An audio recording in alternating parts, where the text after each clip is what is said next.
저에게도 역시 풀리지 않는 의문이 있습니다. 이게 뭐냐면 이 고도의 전문성을 소유한 이 최고의 지성인들이 2,000명이나 포구를 뚫고 자녀들까지 데리고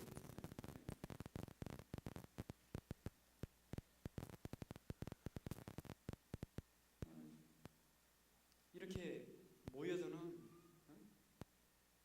이 어메이징한 이 무브먼트,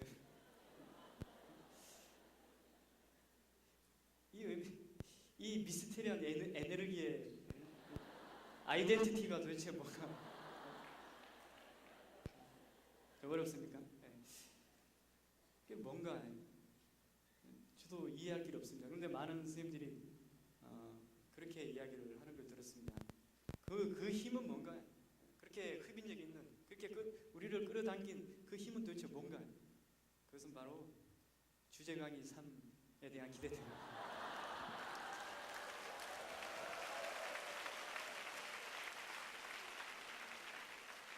예, 맞습니다. 그러나 여러분들 그렇게 생각하시지만 저는 그렇게 생각하지 않습니다.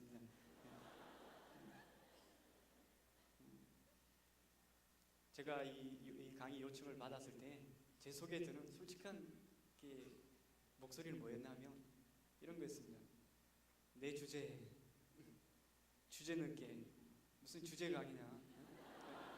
그래서 이렇게 완강하게 거부를 했는데 서게 됐습니다.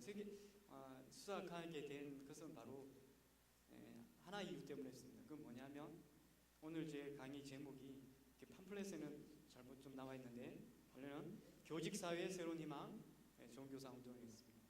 그래서 저는 기독교사 사회의 새로운 희망 아닙니까? 제가 왜 그런가 하면 제가 희망이 때문에 왔습니다. 왜냐하면 이전에 1, 2 하신 홍세희 선생님이나 강수환 선생님이 되면 너무 훌륭하지 않습니까?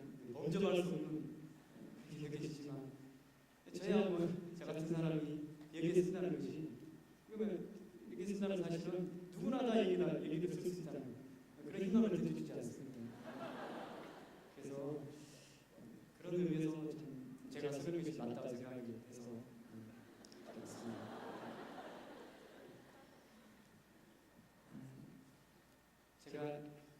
저는 이제 앞에 이렇게 영상물로 다 나왔기 때문에 그리고 지금 여백이죠. 제 강의 이 노트는 여백입니다. 여백의 압박이 상당하죠. 그래서 이 여백의 도대체 의미가 뭘까? 어떤 선생님들은 치밀하게 귀납적으로 관찰해서 적용까지 해서 제게 이야기를 하시는데 능력이 없고 게을러서 그렇습니다. 그래서 저는 이것을 여러분들 앞에서 이런 강의를 하고 그럴 만한 수준이나 능력이 되지 못하기 때문에 저는 단지 기독교사 연합 운동이 시작되면서 제가 뜻하지 않게 반대를 하면서 지금까지 오게 돼서 기독교사 운동, 종교사 운동에 참여하면서 있었던 저에게의 변화, 제 삶의 변화, 그리고 그로 인한 결과들 이런 것들을 좀 여러분들하고 같이 이렇게 나눴으면 좋겠습니다. 그래서 지금부터 제가 드리는 이야기들은 제가 정말 친한 사람 아니면 하지 않았던 이야기들입니다. 아무한테나 이야기 한 적이 없거든요. 이렇게 많은 분들 앞에서 이런 거 처음입니다. 솔직히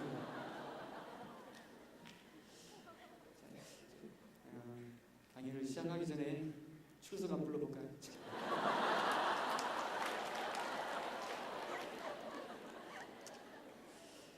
학급당 인원수가 너무 많으면 출석의 신학적 그거가 희박해져요.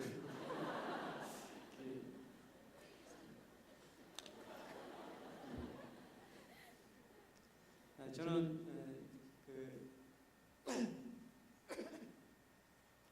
교사가 된 지 꽤 됐습니다. 이게 오래 되신 분들에게 참 죄송한 얘기지만 또 웬만큼은 했다고 생각이 듭니다. 그런데 그리고 나름대로 잘한다고 생각을 했었고 그런 평가도 종종 듣고도 했습니다. 근데 이 좋은 교사 운동이 시작되면서 저에게서는 참 여러 가지 전환점들이 있었습니다. 4대 캠페인입니다. 잘 알죠. 그래서 4대 캠페인들을 이렇게 하나씩 보면 먼저 처음에 나왔던 가정방문이 있겠죠. 가정방문은 그러니까 캠페인으로 시작하기 전에는 거의 해본 적이 없었어요. 뭐 하면 좋다는 건 알고 있었지만 특별한 경우, 특별히 뭐 이렇게 얘가 말씀을 부리거나 그럴 때 이렇게 산발적으로 해왔던 것에 불과합니다. 근데 그렇게 했던 산발적으로 했던 그런 결과로 인한 열매들도 굉장히 컸습니다. 얼마 전에 영국의 대학에서 이렇게 유학을 가서 열심히 공부하고 있는 제자 한 명이 찾아와서 결혼한다고 찾아왔습니다. 원래 주례를 맡기로 했는데 집안에서 이제 연소함과 풍채 때문에 집안에서 반대 때문에 못하고. 근데 그 친구 이제 참 반가웠습니다. 왜냐면 이야기 원래 좀 긴 이야기인데 시간이 30분 넘어갔기 때문에 어쨌거나 가정 방문했던 뭐 인간다운 삶을 살지 못했던 그런 나이인데 저는 제가 갔던 그 가정 방문이 그 아이에 있어서 여러 가지 이렇게 터닝 포인트를 주지 않았나 하는 생각을 해봅니다. 여러 가지 터닝 포인트 중에 하나를 제가 제공하지 않았나 생각합니다.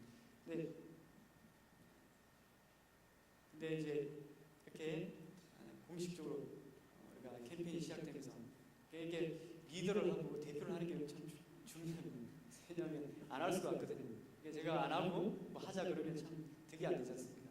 그래서 이제 가정방문을 시작했습니다. 그래서 했는데 가정방문을 이제 공식적으로 이렇게 전부 다 시작하면서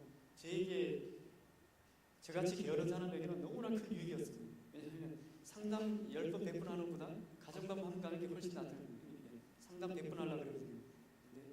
근데 딱 게으른 사람에게 딱 좋더라고요. 그리고 여러 가지 유익들이 있었고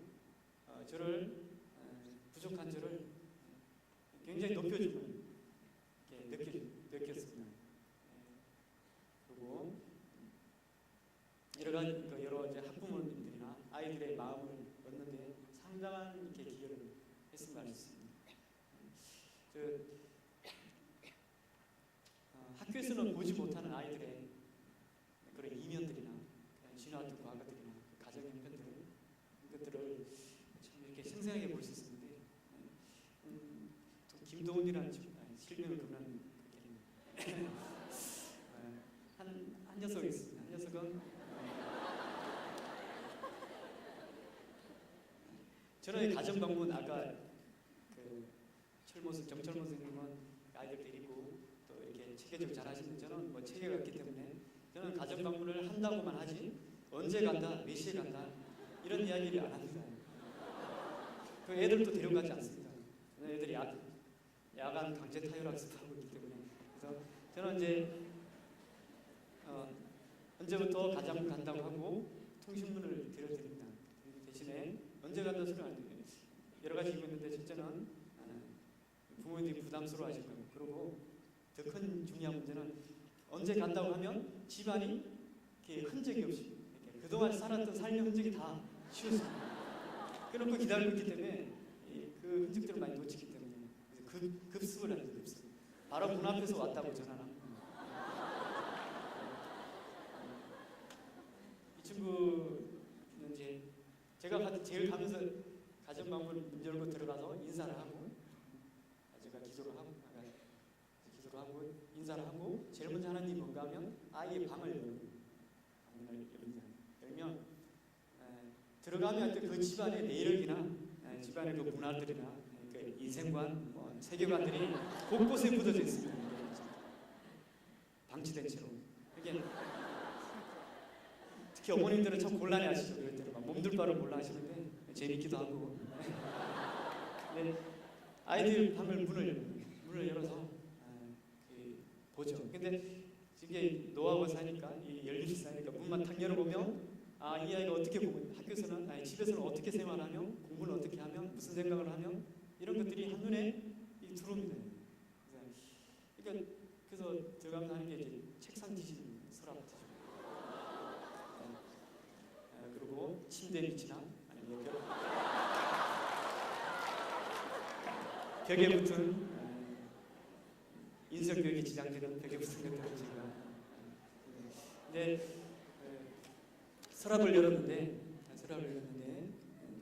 알약이는 이만큼 카피 알약이 이만큼 나왔어요. 그 조그마한 그 평소에 기도 잡고 말 수도 없는 열심히만 하는 공부예요. 공부를 열심히 하는데 세상에서 제가 세상에 제일 열심히 하는 애가 그런데 성적은 바닥입니다. 근데 열어보니까 알약이 막 칼슘이 한 10몇 개씩 들어있어요. 어머니께 여쭤봤죠. 그러니까 이야기 깜짝 놀라서 또 혹시 다른 용도로 쓰는 게 아닌가. 그래서 그랬더니 그러니까 이야기했어요. 왜 약을 먹는가 하면 얘가 초등학교 1학년 때 교통사고로 뇌를 다친 뇌 수술을 하고 나서 편두통이 습관이에요. 편두통 오니까 매일 이 알약을 먹지 않으면 이게 두통을 먹게 됩니다. 계속 이렇게 사람들을 봤습니다.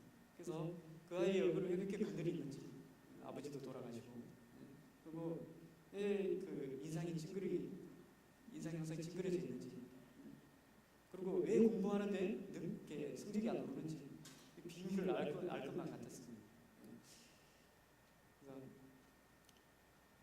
그런 경우가 있었고 그다음에 한 학생은 이렇게 제가 2학년 때 제가 고등학교 그러니까 2학년 때 담임을 했던 친구였는데 우리 이제 학년 배정을 하면 반 배정을 하면 이렇게 뽑기로 하잖아요. 우리 제가 뽑기로 하는데 뽑기로 하면 이제 이렇게 분철을 합니다. 이해자료 같은 걸 분철을 해요. 분철을 해서 했는데 거기에 같은 학년에 뵀을 때 1학년에서 2학년 올라오신 선생님이 있어요. 그분이 이제 제 이해자료 보시지만 한 학생의 특징은 얘 문제 엄청 많은 애. 툭하면 학교 안 오고 근데 얘보다 더 문제는 부모가 문제예요. 특히 어머니 이해할 수가 없다고 해요. 몇 번이나 수십 번 전화를 했는데도 전화를 안 받는 거예요. 도대체 이 여자는 도대체 뭘 하지? 그러니까 뭘 하길래 전화를 하는 거예요. 아이에 대해서 왜 이렇게 관심이 없는 거야? 그러면서 이렇게 울분을 터졌어요. 가정법원을 갔습니다. 그 아파트더라고요. 이렇게 저 아파트에서 그렇게 아파트면 그래도 기본적인 생활은 되잖아요. 근데 말만 아파트지 가보니까 거의 집안이 다 내려앉는 그런 아파트였어요. 뭐 비닐로 이 방풍을 하고 있는데 집안이 그 소멸해 가는 쇠락해 가는 그 집안이 그냥 집안 분위기가 그대로 불신 났어요. 근데 어머니를 뵀어요. 근데 어머니가 제 말을 잘 이렇게 어머니 분명히 계셨어요. 했는데 어머니 기력도 하나도 없으시고 근데 중요한 건 제 말을 이렇게 이해를 못 하시는 나중에 알고 봤더니 청각장애였습니다. 어머니가 청각장애 그런 이야기 안 하잖아요. 아이는 백혈병이 어릴 때 백혈병 알아서 계속 나이도 한 살도 많거든요. 그래서 정기적으로 병원에 가야 됩니다. 그리고 백혈병에다 무슨 전파장애도 있고 여러 가지 몸에 여러 가지 병이 그래서 식은땀 흘리고 학교다 지치면 학교를 못 오고 다시 돌아가야 되고 학교에서 전화하니까 뭐 받을 리가 있어요. 어머니는 수십 번을 해도 매를 소리를 못 듣습니다. 청각장애인데.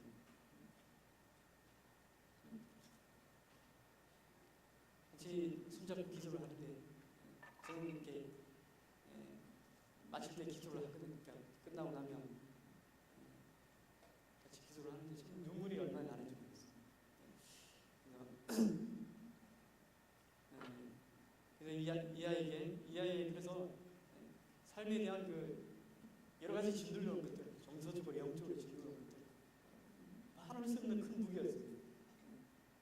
웬만한 상담이나 치유 가지고는 휘둘 수 없는 단계까지 가 있던 학생이었어요.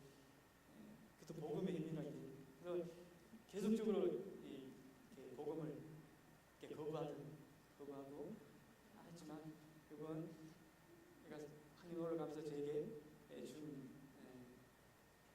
편지에 그런 얘기 있습니다. 이 세상에 아무도 자기를 사랑하는 사람이 없는 줄 알았는데 또 하나님은 날 사랑하실 것 같다고 그런 고백을 했습니다. 이게 어떤 가정 방문이 계기가 됐다고 생각합니다. 그 아이와 나의 어떤 인격적 교감들 어떻게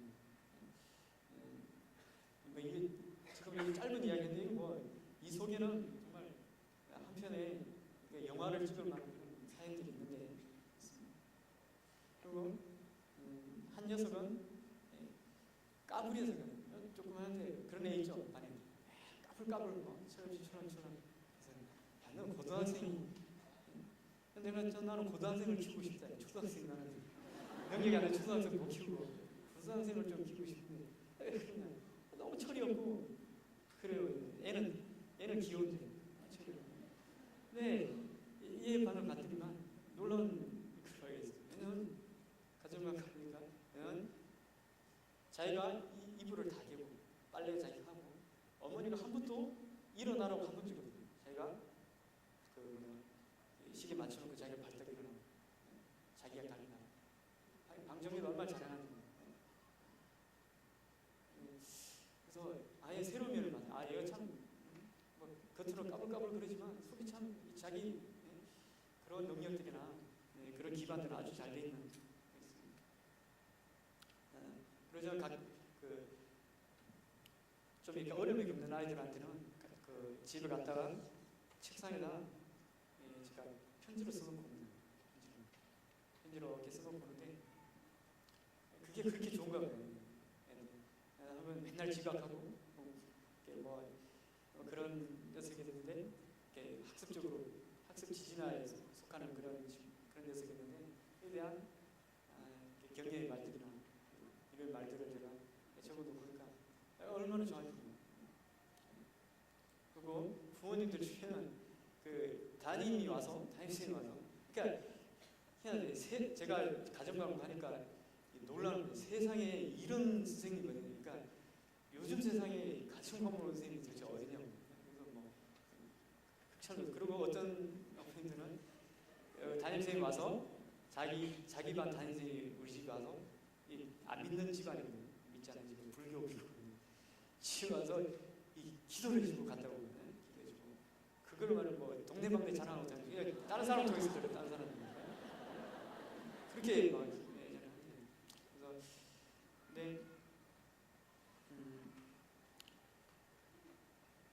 이제 그리고 가정방문 갔다 오면 아이들이 달라버립니다. 이렇게 똑같이 앉았지만 걔가 지금 공부도 못하고 얼굴도 못생기고 그렇다 할지라도 제주도 오고 하지만 집안에서 얼마나 귀한 아들인가 이런 것들이 이제 눈에 들어오기 때문에 함부로 아이들에게 함부로 말을 하거나 그렇게 행동을 하기에 너무나 지장이 많이 생깁니다. 이제 제가 이렇게 쉽게 이야기하면 제가 이게 아이들 집에 찾아가서 특히 부모님 앞에서 이렇게 같이 기도를 하고 이건 참 저 굉장히 결단이거든요. 저 이렇게 이거 참 외면적으로 뭘 이렇게 종교적 의식 이런 것들을 드러내는 것에 대해서는 상당히 이렇게 불편해하는 그런 사람이기 때문에 제가 그 집에 가서 해주고 오는 거에 제가 많은 선물을 사갈 수도 없는 부분이고 그리고 세상적인 가정방문하고 차이가 뭘까 그 생각했을 때 기도밖에 없다는 거예요. 축복해주고 그래서 근데 딱 한 집에서 기도를 못 하고 있어요. 왜냐하면 불교 믿는 집안에서도 기도에 대해서 저는 그런 거부감이 없던데 한 집안에는 아이가 그 선생님 의식에 가시면 다른 건 다 좋은데 기도는 잘 안 하시면 좋겠습니다. 왜 그러냐면 그 아이 집이 천도교 교령 우리나라의 천도교 서열 2위 할아버지가 늘 이렇게 수도하고 오시고 아침 되면 새벽 정한수 떨었고 이렇게 하시는 그런 집안이기 때문에 종교적이기 때문에 그리고 이제 상징적인 존재인데 거기서 이 종교 타 종교가 민족 종교인데 외래 서양 귀신 믿는 사람이 기도한다는 것이 아이한테도 안 맞는 거예요. 근데 얘가 이 종교적인 편향성들이 이 강했었는데 할아버지 영향으로. 근데 나중에는 기독교는 참 좋은 종교다라고 아이들한테 이야기해요. 그렇지만 천도교도 좋지만 기독교도 참 좋다고 이야기해요. 근데 이 말을 듣고 그 집에 갔습니다. 아주 갔는데요. 참 두 가지 참 인상적인 하나는 그 어머니였어요. 어머니는 그 집이 장남 천도교 교령 그의 외동아들의 시집온 어머니였어요. 그래서 그 엄격한 이 종교적 규례와 그런 것들 때문에 본인의 신심은 별로 없더니 천도교에 대한 신앙은 별로 없는 것 같은데, 근데 그런 며느리로서 삶을 살아야 되는데, 그러니까 굉장히 이렇게 위축되어 있고 조용하고 말씀도 조용히 하시고 너무 수줍어 하시고. 그래서 근데 이렇게 한눈에 보니까 저분에게 이 좋은 심성들이 있는 게 느껴졌어요. 그래서 그분에게 나중에 뭘 그랬냐면 상담 훈련을 받은 저희 학교에서 하는 그 상담 지도자에서 그렇게 했었거든요. 그래서 강사도 좋고 어머니 우리 학교 오셔서 이런 있는데 받아보시면 아이들하고 대화하는 것도 좋고, 그다음에 이제 여러 가지 좋은 일들 할 수 있을 것이다. 그래서 그 엄청난 이 종교 집안에 제사장 집안도 담임이 이야기했다고 하니까 보내주나 봐요. 그래서 학교 와서 이렇게 성장을 봤는데 이분이 얼마나 변하는지 놀랍게 변했어요. 오자마자 한 일주일 되자마자 이제 그 있잖아요. 무릎에 기장을 하니까 회장을 하고 막 열정적으로 돌아다니고 세상이 어떻게 저렇게 변하는지. 근데 제 얘기 이야기를 선생님 제가 30년 만에 외출입니다. 이제 30년 만에 외출. 선생님도 새 세상을 살고 있어요. 선생님이 구출해 주셔서 얼마나 기쁘냐면 이런 거 왕성하게 활동해요. 이게 어쩌면 그 부모님 저는 부모님하고 이렇게 어머니들이 저하고 이야기하시면 편하게 생각하시고 시동생하고 이야기하듯이 편하게 하실 때문에 저는 이렇게 가면 이렇게 그 학부모들하고 있으면 이렇게 그 학부모 교육도 하거든요. 교육을 하기 위해서 교육이 아니라 이야기하다 보면 굉장히 공부하면 다시고 되는데 하여튼 뭐 도움이 많이 된다고 이야기하시니까 그냥 하시는지 모르겠지만, 또 이 집에 또 하나 할아버지였어요. 할아버지가 제가 가정방문을 했는데 좀 늦게 갔거든요. 밤에 이분이 이제 무슨 사람입니까 저기 아주 성지가 하나 있거든요.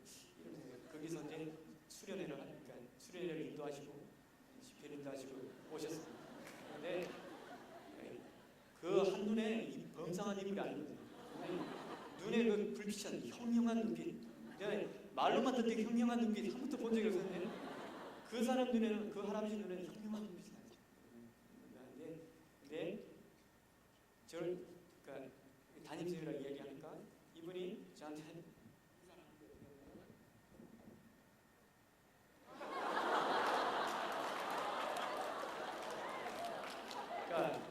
이렇게 해서 한 줄 인내천사들이 사람이고 하늘이라고 그러는데, 그리고 손잡을 대는 저에게 그렇게 인사를 하시고, 그리고 제가 나올 때 할아버지가 힘도 안 쓰고 따라 나오셔서 손은 이제 그 집이 단독주택이어서 제 차가 있는 곳까지 한 100m 가까이 되거든요. 근데 제가 100m를 가고 있는 동안 제가 이렇게 손을 흔들고 들어가실지 싶고 돌아보면 계속 흔들고 계시고, 그 다음에 한 50m 가서 돌아오고 또 흔들고 계시고, 제가 차에 탔는데도 흔들고 계시고, 제 차가 안 보일 때까지 손을 그러니까 이렇게 흔들기 아니고 이렇게 흔들고 잘 가시라고. 저는 거기서 굉장한 도전을 얻었습니다. 아니 이분들이 사람을 얼마나 귀하게 여기는지, 하늘처럼 여기잖아요. 인내지. 그 종교가 맞는지 모르겠지만 하늘처럼 여기는 하늘이라고 생각하는 사람들. 근데 나는 이게 하나님의 하나님의 형상대로 지원받는 사람들에 대한 저런 존경함이 나한테 그렇게 저분에 비하면 너무나 없다는 생각이 들거든요. 그래서 그렇게 이런 것들부터 시작해서 쭉 맞습니다. 그 가정방문도 신학적 근거가 있지 않습니까? 기독교의 사조기에서 우월하고 탁월한 것들이 뭐겠습니까? 찾아오는 쪽이 아니잖아요. 하나님께서 인간에게 찾아가시는 오늘아가 아니라 찾아오시는. 우리가 다 신학적 근거가 있다고 생각합니다. 가정방문 그리고 뭐 전도하고 이렇게 하는데도 굉장히 좋은 접촉점을 가지고 있었고, 그 다음에 아이에 대한 지도, 그 학습 지도 면에서도 상당히 많은 그 노하우를 얻었어요. 보면 어떤 식으로 지도하는 게 좋겠다, 얘 공부 방법을 어떻게 바꾸면 좋겠다, 심지어는 이제 책상 배열을 어떻게 하고 컴퓨터는 어디다 놓고 이런 것들을 지도했었어요. 근데 보니까 무슨 책이 너무 많이 꽂혀있더라. 공부도 어떻게 하고 이런 것부터 시작해서 제가 중학교 때부터 보거든요. 중학교 때부터 이렇게 이런 것도 보면 어떻게 공부하는가 보여요. 그리고 그 격려될 수 있고, 왜냐면 어떤 녀석가 보니까 공부를 못한 녀석이었는데 최상스럽게 보니까 중학교 성적표가 있더라고요. 얘가. 근데 중학교 성적은 거의 반에서 5등. 잘했더라고요. 근데 그게 자랑스러워서 넣어줬나 봐요. 얘는 이제 고등학교 올라오면서 이제 막 힘들고 그러니까 성적이 계속 내려갔는데, 나중에 칭찬이, 야, 너 중학교 때 뭐 영어 수학 뭐 점수 좋은데, 그렇게 상담할 때도 좋은 집중력. 야, 내 집에 그 슈나우저 잘 크냐? 내 집에 개가 기계 이렇게 돼서 내 집에 슈나우저. 야, 이거 너 아버지 참 멋있더라, 멋있시더라. 시작해서 야, 네 동생 참 이쁘던데. 그래서 부터 이야기하고 뭐 그런 점부터 시작해서 이렇게 상담하면 그냥 취조 신문이 되잖아요. 근데 그런 것을 참 부드럽게 이야기를 이렇게 열 수 있게 됩니다. 그래서 아이들이 달라 보입니다. 그래서 꼭 가정 방문을 혹시 안 하고 계신 분들은 하시면 좋겠습니다. 그다음에 1대1 결혼했어요. 1대1 결혼은 처음에는 좀 저도 의아했어요. 1대1 가정 방문을 일하겠는데 1대1 반에 애들이 40명인데 40명, 50명인데 왜 1대1 하면 나머지 99마리는 어떻게 하냐? 그렇게 됐는데 그게 아니라는 생각이 참치 들었습니다. 왜냐하면 특히 가난이나 소외 이래 된 아이들은 그냥 불쌍해서 도와주는 그런 게 아니라고 생각합니다. 그 차원이 아니라고 생각합니다. 아프리카의 기아에 얻기는 그 난민 어린 아이들, 그 가난은 먹지 못했기 때문에 얼마나 배고프겠나 쟤들. 그 차원에 머무른다면 세상 사람과 다를 게 뭐가 있겠습니까? 저는 어떤 생각이 드냐면 좀 분노가 된 거예요. 가난이나 소외된 아이들, 막 말할 수 없는 분노. 왜냐하면 이때까지 얘가 태어나서 지금까지 가정에서나 또 대부분의 시간을 보내는 학교에서나 단 한 번도 하나님께서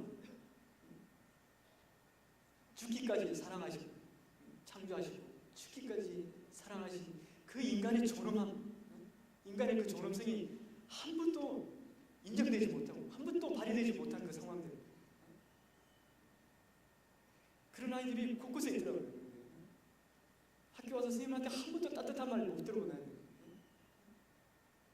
또 왜 맨날 그 모양이냐, 싹수 노랗다는 이야기만 듣지. 근데 돈의 문제가 아니었어요. 가난의 문제가. 물론 그것도 참 힘듭니다. 돈 없고 못 먹고 결식하고 많잖아요. 진짜 웃는 사람이 있더라고요. 그런 의미에서 1대1 결혼은 중요하다고 생각합니다. 꼭 한 명은 아니겠죠. 1대2, 1대3, 반에 서너 명이 있다면 다 될 필요가 있다고 생각해요.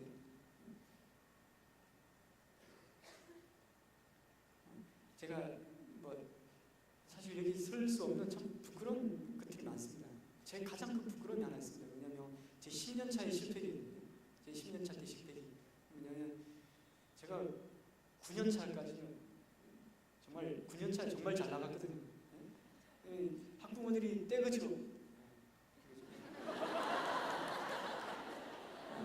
입이 거듭나지 못해서 아직 무리죠. 이렇게 왔습니다. 그러니까 학부모님들이, 어머니들이 저한테 몇 번 왔어요.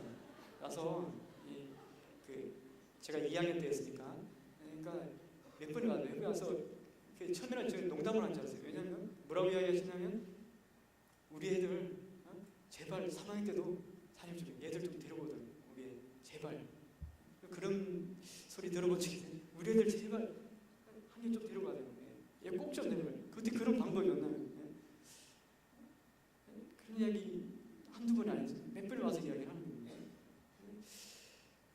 뭐 없습니다. 그건 제가 뭐 결정한 것도 아니고 뭐 그런 이야기 했는데 그래서 세워짐에 대한 뭐 감사는 있었지만 그게 제 마음속에 자부함이 있었던 것 같습니다. 10년 차였습니다. 10년 차인데 멋지게 10년 차를 마무리해보고 싶었어요. 그만둔다는 각오로 10년 교사 10년 뭐 마냥도 아니고 오랫동안 하신 분들에게는 별거 아닌 이야기지만 저한테는 10년 컸거든요. 저 그리고 전 교사지만 교사가 얼마나 대단하고 훌륭한 엄청난 직업인가 전 누구보다 잘 알지만 교사만이 제 갈 길은 아니라고 생각합니다. 교사만이 내 길이라고 생각을 하지 않습니다. 제가 잘못된 생각인지 모르겠지만 그래서 하나님께서 뭐 다른 뭐 풀빵 장사하면 그거 해야 되는 거죠. 어디 딴 데 가라면 가는 거지. 그 고집하는 것도 신앙이 아닌가 그런 생각을 들고 10년 차 때 그냥 했습니다. 전 10년 하고 그만 해야 되겠다. 그만 해야 되는 게 아니라 10년 딱 해보고 그 다음에 하나님께 다시 한번 물어봐야 되겠다. 10년 했습니다. 이제 뭐 할까요? 이렇게 물어보려고 했습니다. 그래서 멋있게 장식하고 싶었어요. 마지막으로 생각하고 자신감 충만했었거든요. 반에 배정 받았는데 저기서 가장 공부 못하는 아이들이 몰린 반이었습니다. 제가 이제 이과 문과로 하시는데 옛날에 문과 애들이 공부 잘했는데 지금 문과에도 제2외국어 뭐 불어 중국어가 있는데 불어 말고 공부 못해요. 그래서 불어생도 계신데 그래서 이제 그 반을 맡았어요. 잘됐다. 이거 최악의 반을 넣지. 이거 멋지게 한번. 근데 사흘째 됐나요? 이제 1업도 이제 겨우 익혔는데 한 녀석이 학교를 안 가요. 내 친구들 이야기 들으면 학교 오다가 아프다고 배 아프다고 집에 갔다는 거예요. 그래서 스스로 해보니까 집이 없어요. 주거불명이더라고요. 전 담임을 찾아봤더니 얘가 1학년 말에 서울에서 전화 왔기 때문에 담임선생님도 전혀 몰라요. 친구들도 없고 뭐 이제 그래서 아버지랑 연결됐는데 아버지는 이제 일정한 직업도 없고 그리고 이제 이 손으로 뭘 해결하는 직업이었던 것 같아요. 그래서 애가 엄마도 없고 혼자 애가 하였는데 별 시비부터 무서워. 근데 애가 집이 이렇게 고정적인 집이 있으면 가정방문 가서 집이 그것도 없고 하여튼 뭐 말로 설명드리기는 힘든데 참 어려운 까지인데 얘는 이러다가 몇 번에 이런 일이 있었으니까 아버지가 이렇게 얘는 두 번 다 뭐 중학교 때 몇 번 있었고 이걸로 해서 정말 이렇게 중학교 그런 과정을 보니까 이 징계가 아니라 이 무단 결석들이 많이 있습니다. 근데 얘가 그리고 저 이제 열심히 찾았습니다. 애들 작년에 했던 애 중에 한 명이 알더라고요. 한 명이 그 애를 좀 친했는데 걔도 잘 몰라요. 근데 가끔씩 연락 오더라고요. 잘했다고. 그래서 오겠지. 더 이상 찾을 수가 없으니까 얘도 잘 모르고. 근데 오겠지. 한 달이 지나면 40, 50일이 다 되고 그러니까 한 40일 정도 결석했는데 학생부에서는 자른다고 이야기해요. 얘는 이제 교치기 위해서. 그래서 마지막 내일까지 오면 얘는 처리할 수밖에 없다는 통보를 받았는데 그 전날 들어왔어요. 저는 얘에 대해서 전혀 몰라요. 3일 동안 있었는데. 근데 나름대로 저는 얘에게 뭔가 이렇게 세기를 열어주려고 했습니다. 이렇게 운동을 좀 잘해 보니까 이렇게 체대를 시킬까. 그 다음에 또 전문 상담원하고 연결해서 계속 얘기 상담도 받고. 그리고 여기까지는 나름대로 한다고 했습니다. 근데 얘가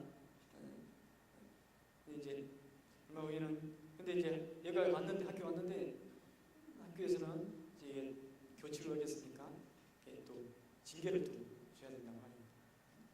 그래서 제 사안을 말씀드려서 지금 나간 사람들이 지금 시간이 없어서 말씀 못 드리는데 참 신금 울리는 사람들이 그래서 제가 그걸 말씀드리고 얘는 징계 줄 수 없다고 이런 상황 이야기했는데 어떻게 됐든 이제 이전에 그런 전례들이 있으니까 지금 저만 또 이야기하기도 참 그렇더라고요.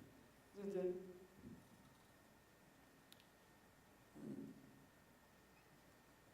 어쨌거나 얘가 이제 얼마 후에 얘가 학교를 그만두겠다고 했어요. 그만두겠다는데 아버지 도장을 갖고 왔어요. 아버지가 자퇴하라고. 아버지하고 통화를 해보니까 자퇴를 해달라고. 왜냐면 이제 보니까 뭐 집도 없어서 그 아버지가 오락실에서 오락실 쪽방 거기에 둘이 사는 거예요. 그랬는데 뭐 집도 없고 그래서 자기는 아르바이트를 해서 하겠다고 1년 동안 검정고시거든요. 근데 이제 제가 그 사복 입고 왔어요 그날. 그 녀석이 교복 입고 아버지 도장 들고 그만두겠습니다. 제가 여러 가지 생각을 해봤는데 학교를 못 하겠어요. 그래서 제가 설득했습니다.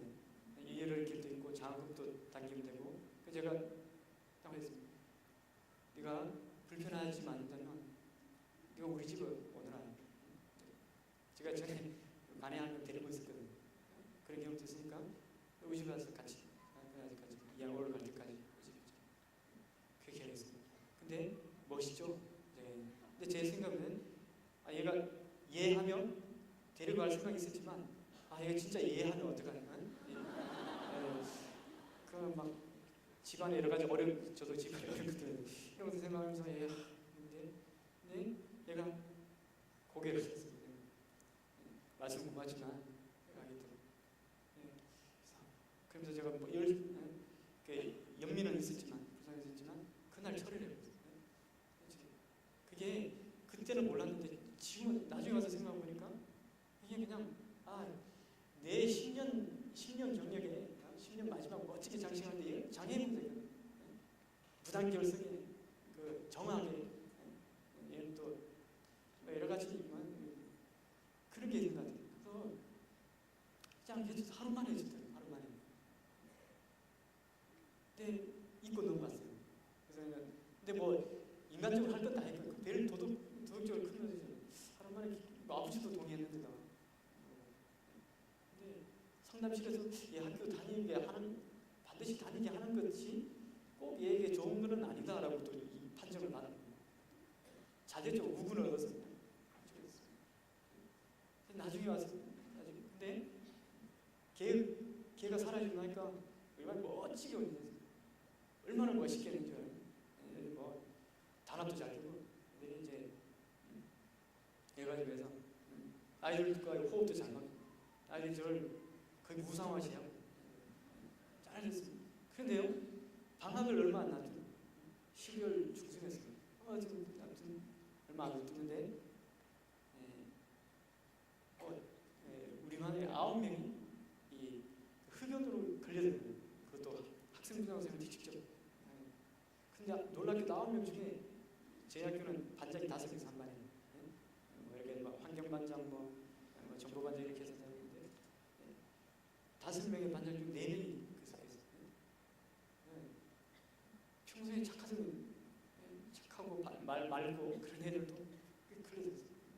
애들이 도망가다 뛰어내려서 다리도 부러지고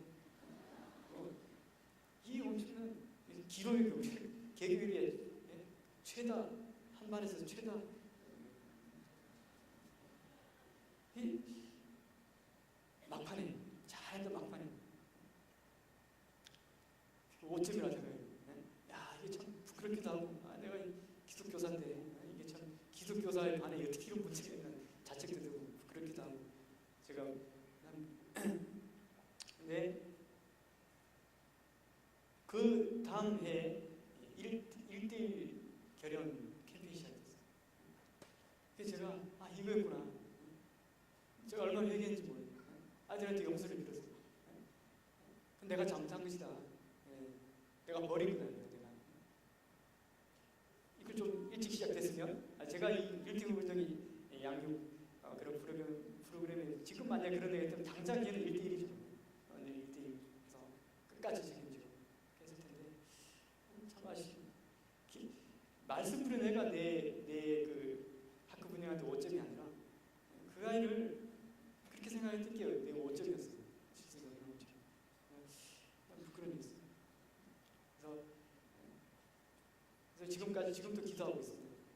그 아이를 위해서 제가 기도하고 있는데 하나님께서 들어주신다고 생각을 합니다.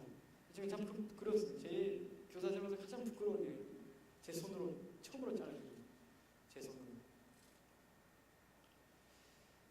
선생님들은 그런 실패기를 하셔야 합니다. 그러게 축복의 중요성이 참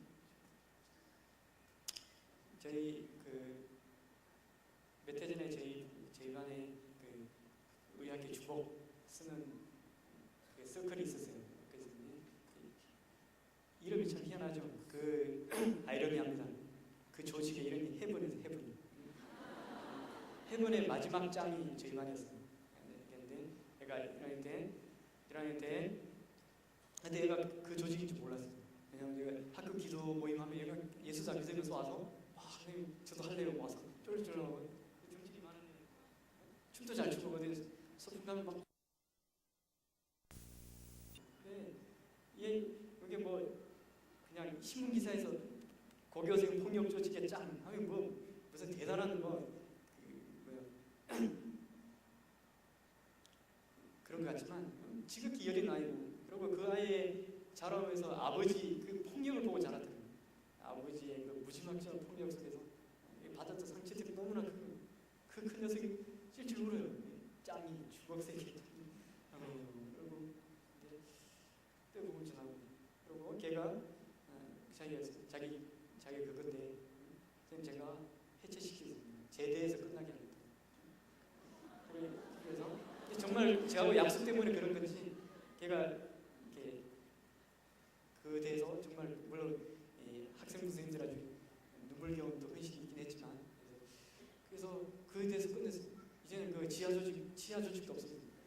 드러내고 했었는데 지금까지 학교 그 후세들이 리더십 전수가 아직 안 됐어요. 완전히 소멸됐어요. 근데 그 녀석이 그 군대 가면서 저한테 왔어요. 군대 갔다 인사를 하는데 걔가 놀라운 이야기를 하나 들려줬어요. 이제 선생님 자기 이제 교회 나가는 이야기 그런 거 하면서 선생님 제가 이게 기독교 학교에 있습니다. 기독교 학교라서 별거 없으니 강문석 군 사건을 봐도 알지만 큰 차이는 없거든요. 이제 선생님 근데 예전에 제가 그 사이비 목사님이라고 불리는 사람은 참 순박하고 이상한데 이 종교적으로 영 이상한 다 사이비라고 그런 분이 있었는데 선생님 그때 저희 조직원들이 그 아무래도 싸움하다 걸려가지고 7명이 교무실 복도에 꿀앉았는데 선생님 그거 기억나지만 그때 막 하여튼 머리 깎여서 빡빡 밀려가지고 7명 그때 선생님들이 지나가면서 다 머리 치고 이 자식아 주먹을 막 그런 데 쓰는 게 아니야 혹시 아휴 이거 언제 쳐들어 이렇게 생각하는데 그 목사님이 그 사이비 목사를 부르는 분이 가면서 안수기도를 하고 왔다는 거야. 이분이 아주 뭐 경상도 분이고 그래서 말도 막 빠르고 막 그러는데 내용 그때요. 다들 목사가 될지어다 뭐 목사가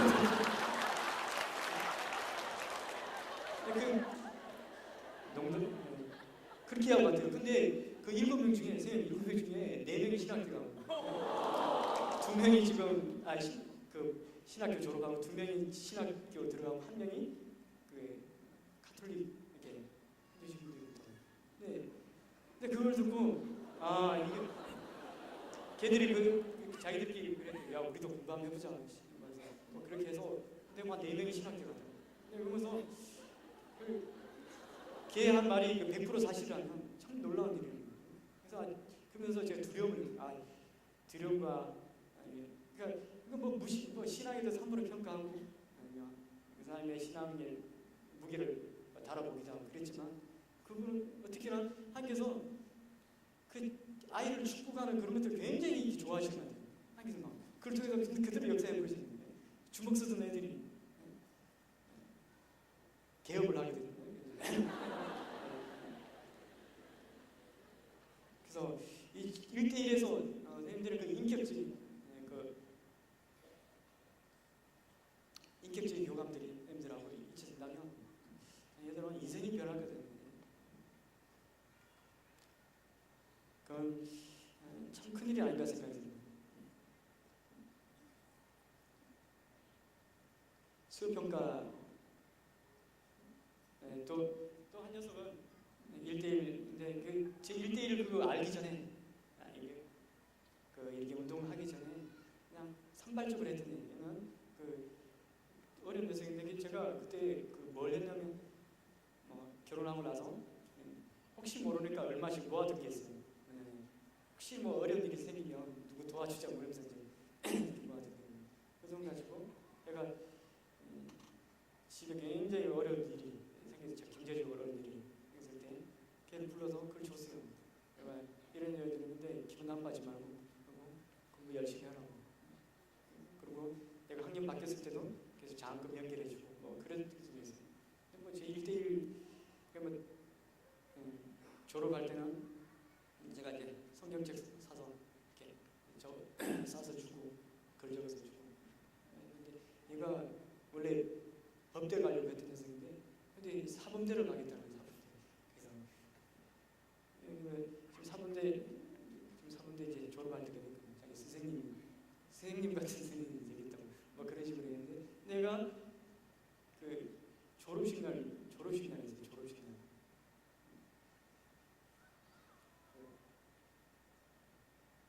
그 선물 받기 전이었어요. 근데 교무실로 왔어요. 교무실 와서 얘가 저를 부르더니만 교무실 앞에 서울에 가서 큰절을 하더라고요. 이 뭔 짓이냐 이게. 그러니까 선생님은 제 생명과 같으신 분입니다. 그러니까 그게 무슨 뚱땅에서 내가 무슨 이게 생명 같은. 왜냐하면 그런 거면 뭐냐면 얘가 너무나 어렸던 것 같아요. 그때는 지푸라기 하나도 아무도 그 빛이 없던 시절에 그냥 제가 던져준 그냥 모아놨다가 했던 얼마의 돈과 그 다음에 격려 한마디가 걔는 그런 고백을 할 정도의 수준이 됐던 거예요. 그것도 그런데 1년 동안 계속 이렇게 양육을 한다면 1대1 결연을 해서 계속적으로 스키장도 데려가고 이렇게 한다면 얼마나 좋겠습니다. 그래서 수업평가는 참 우리가 본업이 가르치는 일인데 수업에 대한 부담은 다 있죠. 요즘은 예전엔 나이가 들수록 이제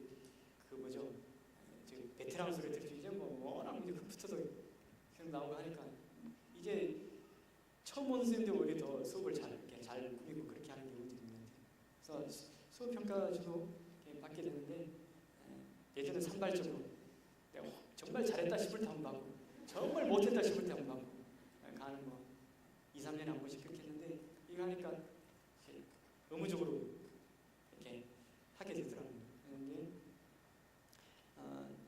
하나님이 직접 나를 평가하지 않잖아요. 너 수업 뭐는 A, 뭐는 양, 뭐는 가 이렇게 하지 않으시잖아요. 구체적으로 말씀하시니까 저는 아이들을 통해서 이렇게 수업받는 아이들을 통해서 일들을 평가를 하지 않는 선생님.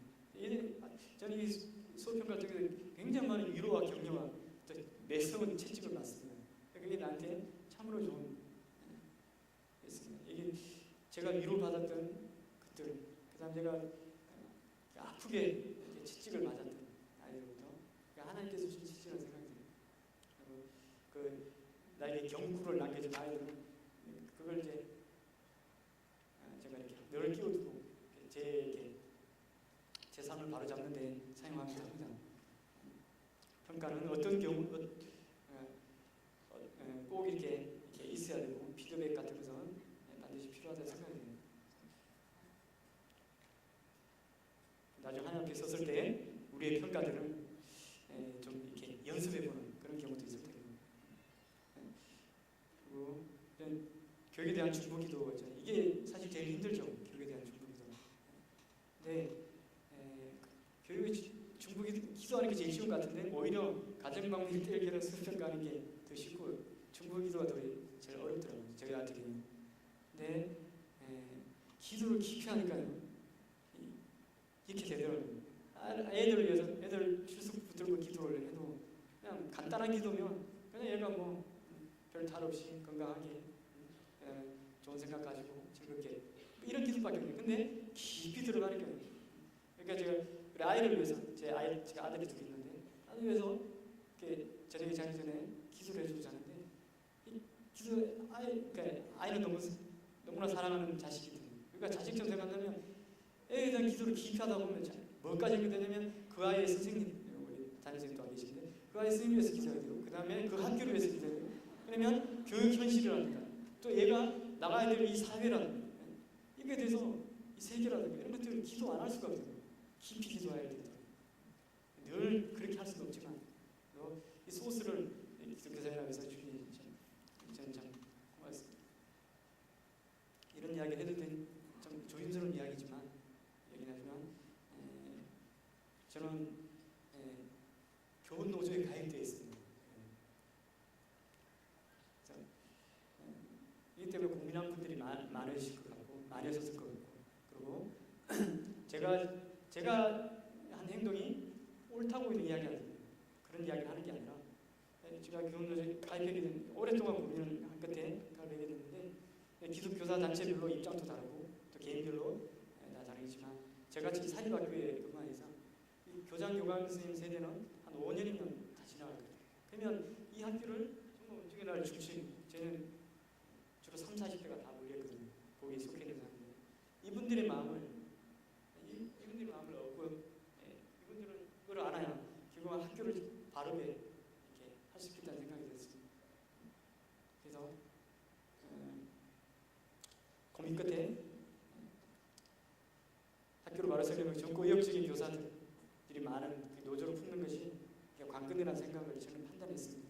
그들 마음을 얻는다면 더 큰 일을 해야 될 것 같아요. 그래서 그 가입하게 되면 여러 가지 불이익들이 따르거든요. 일단 이제 그 운영위원회 전 최연소로 교사들 뽑는 운영위원회 후보는 최연소로 올라가고 거의 항상 뽑히긴 하지만 교장 선생님이 이렇게 고르시는 그게 항상 이렇게 배제가 되거든요. 안타까워서 저희 가서 정말 좋은 정책 이야기도 하고 싶은데 성분 때문에 출신 때문에 그러나 좀 길게 보면 이게 더 유리하지 않을까 생각합니다. 제가 공립이어서 또 다르게 생각할지 모르겠어요. 왜냐하면 우리는 계속 특별한 경우 아니면 끝까지 남아있는 경우들이 많으니까요. 근데 전 전투경찰 출신입니다. 제가 89년대 제가 부처의식이 있습니다. 두 가지. 첫째는 제가 이 출범식 할 때 89년 출범할 때 제가 여인 체포조였습니다. 백골단이라 그러기도 하죠. 그런 그다음 제 아주 친한 친구가 경남 1호로 해직돼서 6개월 만에 교사 한지 6개월 만에 됐는데 그 친구의 그 삶이나 그런 것들 볼 때 부채겠습니다. 그분들이 흘렸던 피나 수고들 때문에 제가 얻고 있는 것들이 많다고 생각하기 때문에 부채식도 그리고 학교를 이 화평케 하는 사람으로 써야 되겠는데 그 조율하는 그 화평케 하는 자로 좀 쓰고 싶었습니다. 그래서 그 양발적 써서 제3자 입장에서 이렇게 하면 안 될 것 같아요. 들어가는 게 있습니다. 출범식 하는 면에서. 그래서 여러 가지 이제 한두 번의 큰 이렇게 파국이 있을 뻔했어요. 제 학교 선생님도 계시는데 몰라요.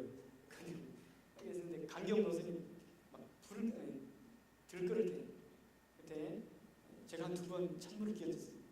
그래서 어떤 선생님이 그런 이야기를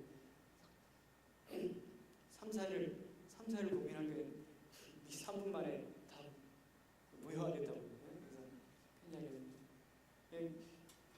교장 선생님도 계시지만 제가 교장 선생님하고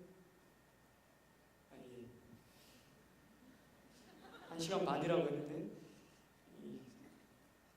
어쨌거나 알겠습니다. 출범식, 지혜 출범식, 저희 학교 같은 경우에는 되게 상징적인 학교이기 때문에 출범식 때 요직에 있는 분들이 주민들이나 많이 왔어요. 제가 그때 출범사를 저보고 그날 그래서 제가 출범사를 했습니다. 많은 외부 선생님과 그 요인들 앞에서 제가 뭘 했냐면 기독교 사회라면서 그 중보기도 책자에 예전에 그 교원단체를 이야기 제가 그래서 저는 나는 기독교사입니다. 기독교사요. 제가 여기 소속은 돼 있지만 저는 이렇게 기도하고 있습니다. 하면서 제가 그 기도문을 읽었어요.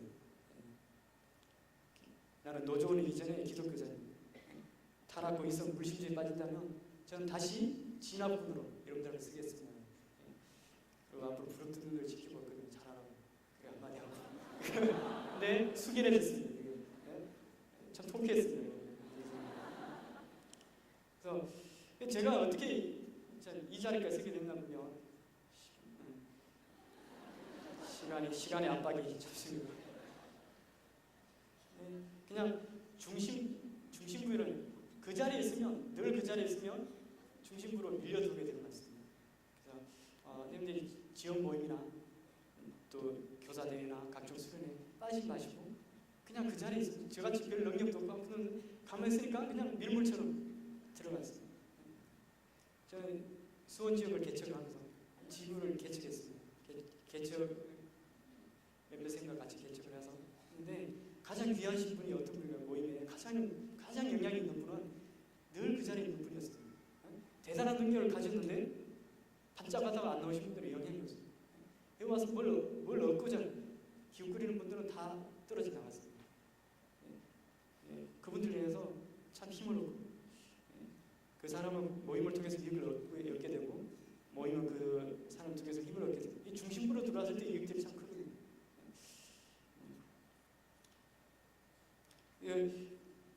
이 종교사 운동도 마찬가지입니다. 연합은 왜 하는가? 잘 놀기 위해서 합니까? 세 과시에서 합니까? 그게 아니죠.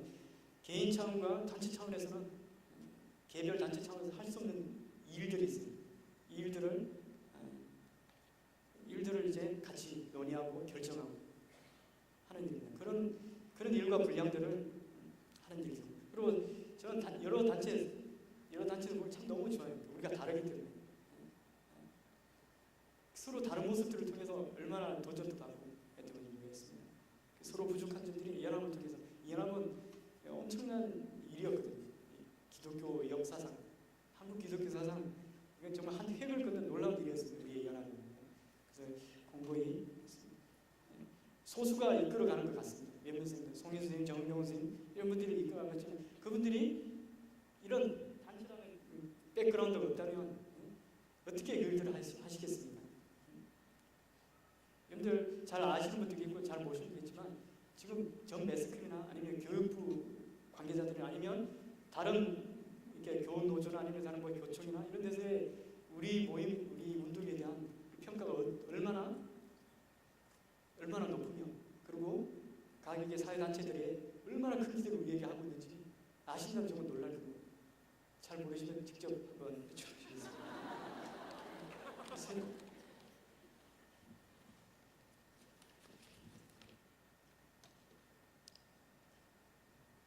제가 이걸 준비하는 과정에서 뭐냐면 다니엘서를 이렇게 묵상하는 과정에서 제가 이걸 하게 됐는데 계속 다니엘에 대해서 계속 근데 다니엘에게서 배울 게 없어서 학습법밖에 없겠습니다.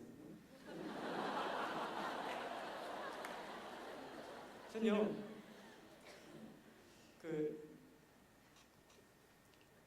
우리 교회에서 어떤 그 전도사님이 이제 찬양 리더로 하시는데 이렇게 하시더라고요. 이렇게 찬양 중에 멘트를 하시잖아요. 여러분, 성도 여러분, 다니엘이 신상에 절하지 않고 풀무불에 넣는데도 다니엘은 신상에 절하지 않았습니다. 그래서 그 왕 앞에 가서 그리 아니하실지라도 하나님께서 구해주시겠지만 그리 아니하실지라도 나는 신상에 절하지 않겠다 하고 풀무불에 들어갔습니다.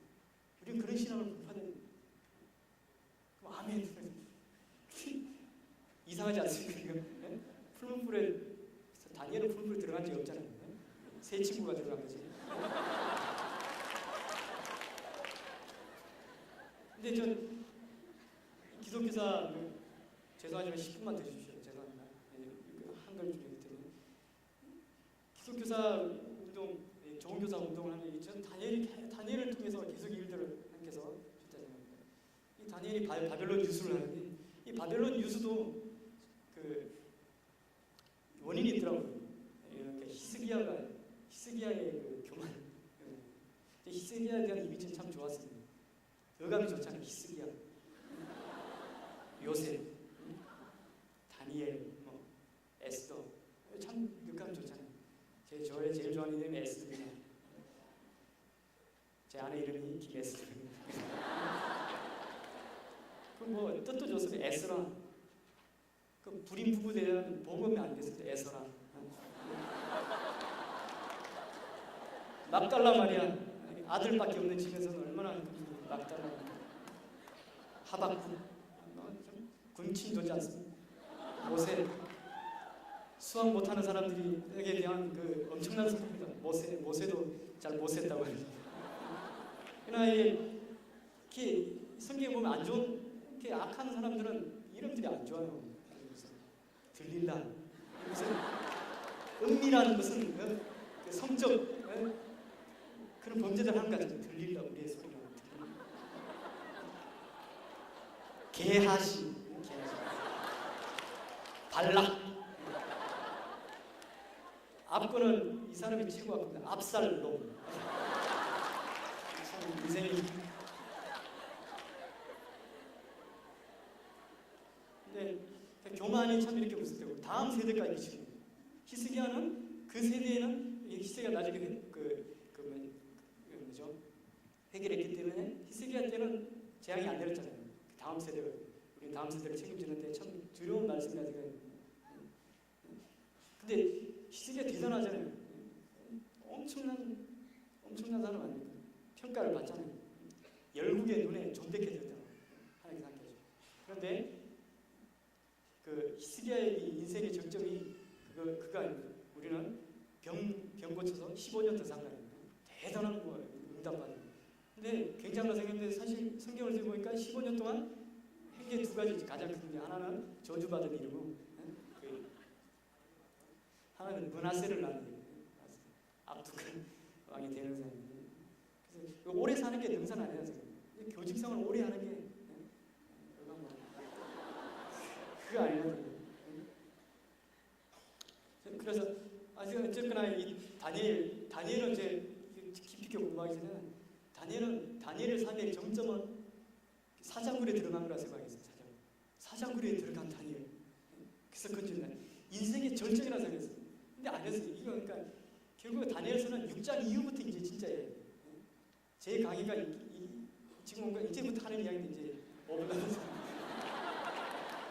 그것처럼 다니엘 삶 그 절정은 사자굴의 승리가 아니고 바로 뭔가 하면 저는 그 환상을 보잖아요. 계시를 보고 큰 꿈을 꾸잖아요.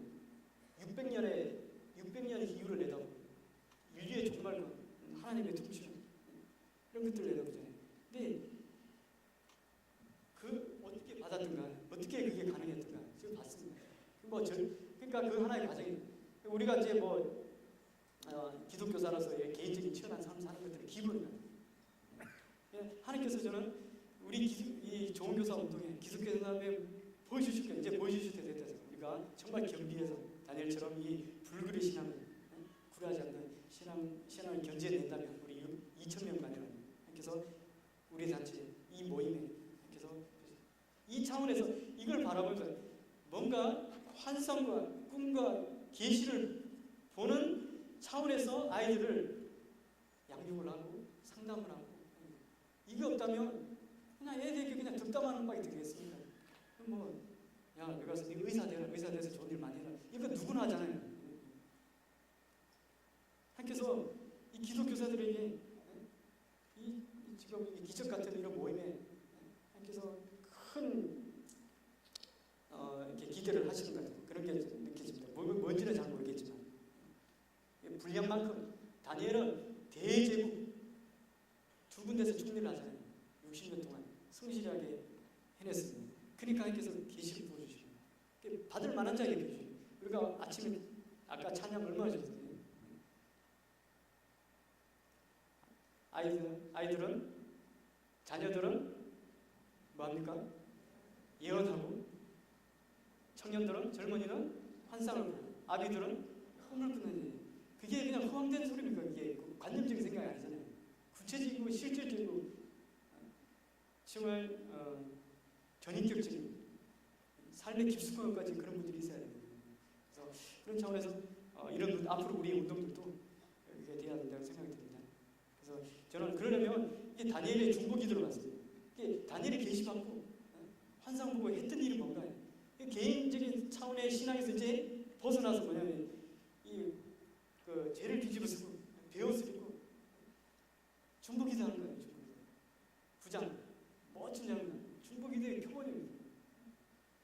저는 그 주여 삼창의 신학적 근거를 여기서 발견했어요. 9장 19절 보니까 주여 삼창이 나오더라고요. 아, 이건 그냥 하는 소리가 아니구나. 그리고 공동체 내 잘못, 심지어는 내 열왕들과 열조의 잘못까지 회개하는 거예요. 투철한 역사시킨 거예요.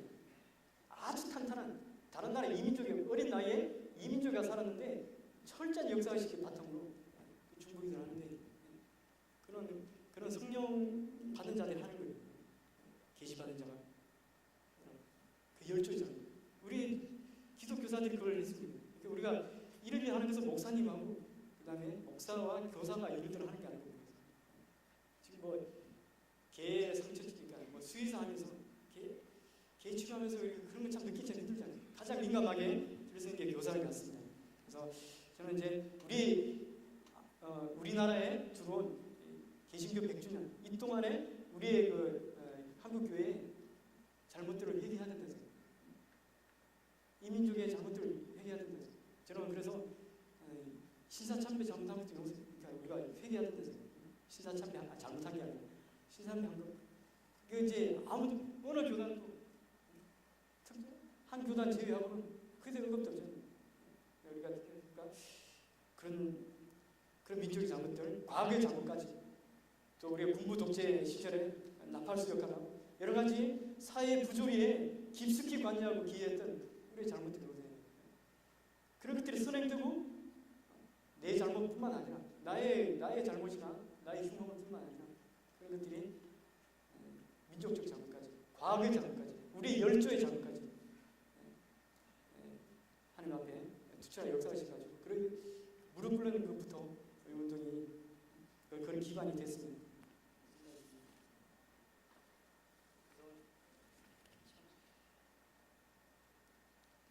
꿈꾸는 자가 됐습니다. 저는 요셉이 꿈꾸는 자라고 그러는데, 근데 요셉이 꿈꾸는, 요셉이 무슨 내가 이집트 가서 무슨 총리 돼서 내가 구원해 보겠다 이런 꿈꾼 거 아니잖아요. 하나님께서 부어주신 거지. 그래서 우리 요셉 이야기하면서 큰 꿈을 꾸라 그러면 여섯처럼 됐네 이렇게 가르치는 저는 아니라고 생각해요. 꿈은 하나님께 주시는 거예요. 환상을 계시면 그냥 부어주시는 거예요. 받을 만한 자에게 역경을 이겨낸, 불의에 타협하지 않은, 우상에 절하지 않은, 사탄의 세력에 무릎 꿇지 않은 우리에게 부어주시는 거예요. 우리 삶에서 치열하게 산다면. 그래서 좀 우리도 하나님께서 좀 구체적으로 우리에게 보여주십니다.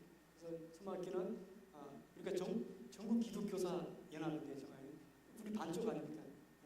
그래서 통일도 빨리 돼서 조만간 우리가 인민대 학습장에서 우리가 오늘 너무 이렇게 왔다 돌아간 사람도 많고 그런데 그런 데서 정말 제대로 된 완전한 전국 기독교사 모임자 그런 시대, 그리고 특별히 이 땅의 교육이 죽게 돌아오는 환상들을 같이 소유했으면 좋겠습니다. 그 환상을 보고 그걸 소유하고 교제생활을 했으면 좋겠습니다. 하나님의 거룩한 존재 앞에 그 영광스러운 그 현형, 그 위엄과 영광 앞에 좀 엎드려져가지고 우리가 말씀 성경 잘 안 읽히는 이유가 그거 아니겠습니까? 하나님 다니엘서를 보면 그거 나오잖아요. 하나님의 그 영광 보자. 그 위대한 광장이 얼마나 큰데 하늘 보자. 천군 천하를. 그런데 우리 너무 일상적인 하나님으로, 나의 해결사의 하나님 정도. 그걸로 이렇게 맨날 투정하고 짜증내고 원망하고 하는데, 물론 세밀하게 주시는 하나님의 그런 엄성뿐만 아니라 하나님 그 존전 앞에 나가서 이와 같이 그러니까 말씀을 연구하고 생마다 저마다 순간마다 이 땅을 학급을 아이들을 올려드리는 기도를 쉬지 않으며 한 영혼 영을 바라보며 복음을 전하고 자식 기르듯 양육하기를 게으르지 않으며 가르침에 탁월한 자로서 각고의 연차를 절거히 하며 주께서 허락하신 기독교사 공동체를 바로 세우며 역동적인 연합운동에 구성체를 쓴다면 하나님께서 그런 이들을 가능하게 해주지 않습니다. 그런데 제가 마지막 가장 중요한 이야기입니다. 근데 사실 우리 이런 운동을 하는데, 이 벅찬 운동을 하는데요, 돈이 없어서 못하는 게 참 많아요. 지금 결산서 다들 봤겠지만 우리는 그 95% 이상이 순수한 운동을 합니다. 근데 이제 제가 앞뒤로 말하기로 분들이 꼭 한 단체 이상 보면 고를 때 많잖아요. 적어도 여기에 연합된 단체들 다 믿을 만하고 좋은 곳이니까 그런 단체는 가입하시고, 그 단체에 가입하면 자연적 좋은 교사 운동 기독교사 연합 회원이 됩니다. 왜냐하면 각 단체가 곧 기독교사 연합이거든요. 좋은 교사 운동이고 하시고, 그리고 후원금이 10,000원입니다. 10,000원인데 꼭 이렇게 여기에 그 팜플렛에 드리죠. 자세히 하셔서 그 많은 상조회비도 10,000원씩 떼가는데 아무 소리 안 하잖아요. 그래서 테니스 동호회도 더 10,000원씩 떼가고 개돈 붙는데도 20,000원, 30,000원씩 하는데 이 10,000원이 없어요. 10,000원을 이렇게 우리가 혼을 안다면 참 그렇습니다. 그리고 그 10,000원에는 그 저널이 문자죠. 그 다음에 그 신문 있죠. 그 다음에 각종 그 부대 서비스를 받을 수 있습니다. 3종 세트가 10,000원, 이거 싼 거 아닙니까? 네? 그래서 꼭 이렇게 작성을 하셔서 좋겠습니다. 기도도 하고 가야 되는데 자꾸 압박이 나서 개인적으로 기도 좀 해주십시오.